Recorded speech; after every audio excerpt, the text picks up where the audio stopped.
Hello বন্ধুরা, এখন আমি অ্যামাজন প্রাইমে রিলিজ হওয়া দ্য অ্যাসেসমেন্ট বলে একটা হলিউডের সিনেমা রিভিউ করতে চলেছি, যেখানে লিড রোলে আছে হলো এলিজাবেথ ওলসেন, মানে আপনারা যাকে স্কারলেট উইচ হিসেবে দেখে থাকেন, হিমেশ পাটেল, এবং সঙ্গে রয়েছে অ্যালিসিয়া ভিকেন্ডার। তো কেমন হলো এই সিনেমাটা, ছোট করে যদি গল্পটা বলি, এটা ডিস্টোপিয়ান ওয়ার্ল্ডে গল্পটা দেখাচ্ছে। এটা সায়েন্স ফিকশন একটা গল্প, এবং সেখানে ডিস্টোপিয়ান ওয়ার্ল্ডে এটা দেখাচ্ছে যে একটা নতুন ধরনের তারা জায়গা বেছে নিয়েছে।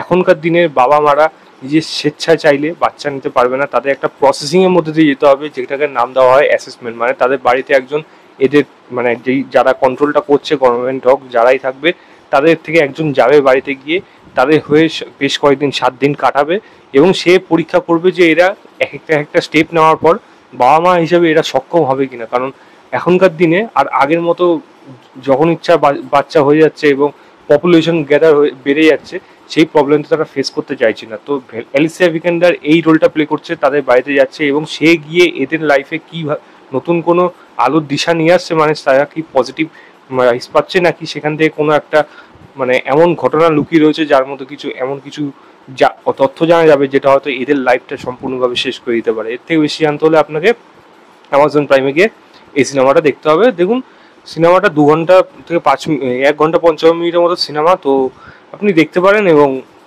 বেশি মানে হিন্দি ডাবে অ্যাভেলেবেল আছে, তো হিন্দিতেও আপনি দেখতে পারেন, হিন্দি ডাবিং কিন্তু ঠিকঠাকই রয়েছে। তো যদি জিজ্ঞেস করেন কেমন হলো, আমি বলবো এরকম ধরনের অদ্ভুত ধরনের চিন্তাভাবনার সিনেমা তো সবার জন্য না, এই ধরনের এক্সপেরিমেন্টাল সিনেমা কিন্তু ওয়ার্ক করে না। আমি যখন এটা দেখলাম শুরুর দিকে আমিও অনেক কিছু বুঝতে পারছিলাম না, তবে আস্তে আস্তে না জিনিসটা যখন যাচ্ছিল, তারপরে গিয়ে ব্যাপারটা বুঝতে পারছিলাম।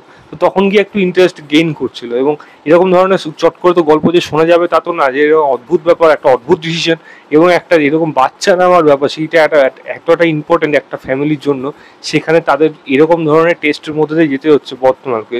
কারণ ওল্ড ওয়ার্ল্ড এবং নিউ ওয়ার্ল্ড দুটো তারা বিলং করছে। নিউ ওয়ার্ল্ডে তাদের এরকমভাবে থাকতে হচ্ছে, তারা ওইভাবেই থাকছে, এবং ওয়ার্ল্ড ওয়ার্ল্ডে এখন বলতে গেলে সেরকম অবস্থা ভালো না। এবং সেখানে কাইন্ড অফ একটা যেরকম অফিসারদের, যেরকম গভর্নমেন্ট অফিসাররা না পানিশেবল পোস্টিং হয় যেরকম, তো সেরকমই ওল্ড ওয়ার্ল্ডে তারাই এখন চলে যাচ্ছে, বা তাদেরকে পাঠিয়ে দেওয়া হচ্ছে যারা এরকম পানিশেবল অফেন্স কিছু করছে, বা এরকম কিছু তাদেরকে ওইদিকে ধাক্কা দিয়ে দেওয়া হচ্ছে। তো সেই দিক থেকে তারা যখন নতুন ওয়ার্ল্ডে বিলং করছে, তো এইরকম ধরনের ঘটনা যখন আসবে, তো তারা কিভাবে সেগুলো মেনটেন করবে। কারণ অ্যালিসিয়া ভিকেন্ডার এমন এমন অ্যাক্টিভিটিস করছে যেটা একটা বাচ্চাও যখন সময় এরকম ধরনের জিনিস করতে পারে, তখন বাবা মা হিসেবে তারা কি করবে। তো এই অদ্ভুত ধরনের চিন্তা ভাবনা, অদ্ভুত ধরনের ডিসিশন, প্লাস নিজেদেরকে বুঝিয়ে রাখা, প্রথমে ওরা বুঝতে পারছে না, তো এই জিনিসগুলোকে ভালোভাবে কিন্তু মেনটেন করেছে গল্পের মধ্যে। তো গল্পে ইউনিক আইডিয়া, ডেফিনেটলি এটা ভালো বলবো। দ্বিতীয় বলবো পারফরমেন্স, বেস্ট পারফরমেন্স দিয়েছে অ্যালিসিয়া ভিকান্ডার, মানে টেরিফিক পারফরমেন্স, মানে ডেঞ্জারাস লেভেলের।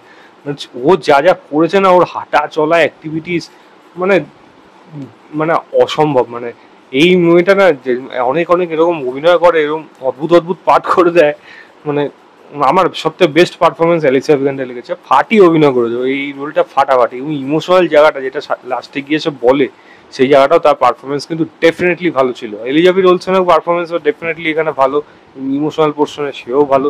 হিমেশ পাটেলের জায়গাটাও সেখানে কিন্তু বেশ ভালো। পারফরমেন্স নিয়ে কিন্তু কোনো খামতি নেই।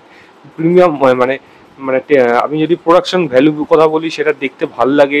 এবং খুব যে সায়েন্স ফিকশনে কাজ হয়েছে, হেভি কিছু মানে জিনিস দেখাবে, হেভি ভিজুয়ালসের জিনিস দেখাবে, তা একদমই না।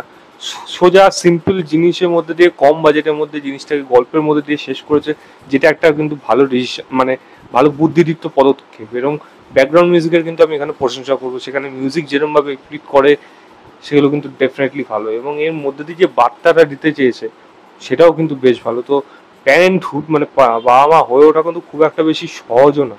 এবং মানে একজন বাবা, মানে একজন হাজব্যান্ড ওয়াইফ কতটা জায়গা যেতে পারে, এবং কতটা মুহূর্ত মানে সে কি কি পদক্ষেপ নিতে পারে। এবং তারপরেও তার কাছে যখন অপশন চলে আসছে যে একজন বাচ্চা সে পেতেও পারে, তখন গিয়ে তার মানসিক ভাবনাটা কি, সে কি শুধু বাচ্চাই চাইছে, নাকি সে শুধু নিজের বংশ চাইছে। তো এইগুলো কিন্তু অনেক কিছু নির্ভর করে গল্পের মধ্যে দিয়ে, কিন্তু সেগুলো বোঝানোর চেষ্টা করেছে, যেগুলো কিন্তু আমার বেশ ভালো লেগেছে। আমি যদি খারাপ জিনিস বলে, আমি বলবো সিনেমাটাকে আর একটু কেটে ছোট করতে পারতো, কিছু জায়গায় চক করতে পারতো।